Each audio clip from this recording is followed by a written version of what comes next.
Hello friends, Vijay Thalapathy cinema వస్తుందంటే దానికన్నా ముందు సాంగ్ వస్తుంది అనమాట. సాంగ్ వచ్చి బాగా ఫేమస్ అయింది. సాంగ్ వచ్చే సినిమా సగాన్ని ప్రమోట్ చేసింది అనమాట. ఉదాహరణకి వారసుడు మూవీలో రంజితమే సాంగ్, అంతకుముందు వచ్చినటువంటి బీస్ట్ మూవీలో అరబిక్ కుత్తు సాంగ్, లియో మూవీలో చూసుకున్నట్లయితే ఇక నా రెడీదా సాంగ్ ఎంత హల్చల్ సృష్టించింది అనేటటువంటిది మనకి క్లియర్ గా క్లుప్తంగా తెలుసు అనమాట.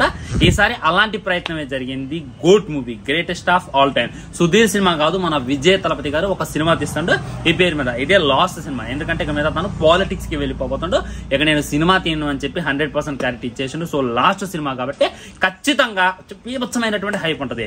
సో సాంగ్ రిలీజ్ అయింది. ఇక సాంగ్ గురించి నన్ను అడగమాకండి, అందులో ఉన్నటువంటి బీట్ గురించి మాట్లాడుకోవడం దండగా, అండ్ లిరిక్స్ గురించి అసలు అర్థమైతే ఉట్టు పెట్టండి. విజయ్ తలపతి డాన్స్ గురించి మాట్లాడాలన్నమాట. ఎందుకంటే కీర్తి సురేష్ రీసెంట్ గా మీకు మెగాస్టార్ చిరంజీవి గారి డాన్స్ ఇష్టమా, విజయ్ తలపతి డాన్స్ ఇష్టమా అంటే అసలు favourite dancer Chiranjeevi or Vijay?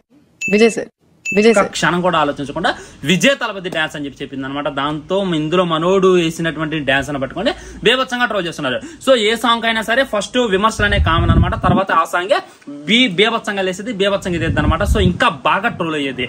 Troll material అవుతుంది ఏంటంటే విజయ్ లుక్స్ అనమాట. అసలు ఫస్ట్ చూసి ఎవడ్రా వీడు అనుకున్నాను నేను, కానీ తర్వాత డీప్ గా అబ్జర్వ్ చేస్తే తెలిసింది ఏంటంటే ఆయనే మన విజయ్ తలపతి అనంట.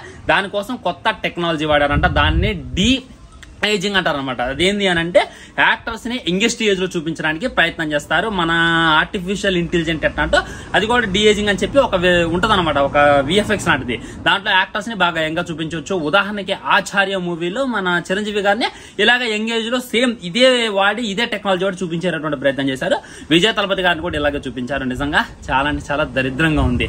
ఆ ఎక్స్ప్రెషన్స్ అయినా ఆ ఏజింగ్ లో మారడానికి చేసేటటువంటి ప్రయత్నం ఏదైతే ఉందో అసలే బాలేదు. అంటే విజయ్ తలపతిని చిన్న పుల్లా చూపించబోతున్నారు. చిన్న పుల్లాగా చూపించాలి అని అంటే వేరే వాళ్ళని పెట్టొచ్చు, వేరే వాళ్ళని పెట్టమైనా కొద్దిగా దగ్గర పోలుకున్న వాళ్ళని పెట్టొచ్చు, లేదా ఆయన్ని కొద్దిగా క్లీన్ షేవ్ చేసి మేకప్ వేసి నేచురల్ గా చూపించినా సరిపోద్ది. కానీ ఈ వెబ్సైట్ వాడటం వల్ల, ఈ విఎఫ్ఎక్స్ వాడటం వల్ల బేభత్సంగా ట్రోల్ అవుతుండో, బేభత్సంగా విధవుతుండో. సో ఎందుకు ఈ టెక్నాలజీని కొత్తగా ట్రై చేశారు కాబట్టి, అంటే కొత్తగా ట్రై చేసినప్పుడు మనకి అబ్బా అనిపించాలి, ఎబ్బే అని అనిపించకూడదు. ఎబ్బే అని చెప్పి క్లియర్ గా అనిపిస్తుంది అనమాట. ఉదాహరణకి సూర్యది ఒక సినిమా ఉంటది అనమాట, పాత సినిమా అది. అందులో సూర్య చిన్నపిల్లలాగా నటిస్తాడు. మీరు జాగ్రత్తగా అబ్జర్వ్ చేసినట్లయితే అందులో కూడా ఎక్కడ మనకు అనిపిస్తుంది అనమాట గ్రాఫిక్స్ అని. చాలా చిన్న పిల్లలాగా హైట్ తగ్గించుకొని మొత్తం గంటంతో చాలా క్లియర్ గా కనపడతాడు. కానీ ఈ సినిమాలో చూసుకున్నట్లయితే బేభత్సమైనటువంటి నవ్వులు పాలవుతుండే. అసలే విజయ్ తలపతిని తెలుగు యువత పని పట్టుకుని ట్రోల్ చేస్తారు. అలాంటి వాళ్ళకే తనే ఇంత మాదిరి ఒక స్టఫ్ ఇచ్చినట్టయింది అనమాట. బేభత్సంగా ట్రోల్ అవుతుండు, బేభత్సంగా ట్రెండ్ అవుతుండు. మీకే విధంగా అనిపించింది? ఇంకా సాంగ్ వినాలనిపించలేదు, చూడాలనిపించలేదు. ఎప్పుడైతే ఈ సాంగ్ రిలీజ్ అయిందో సినిమా మీద ఉన్నటువంటి హైప్ అంతా పోయింది.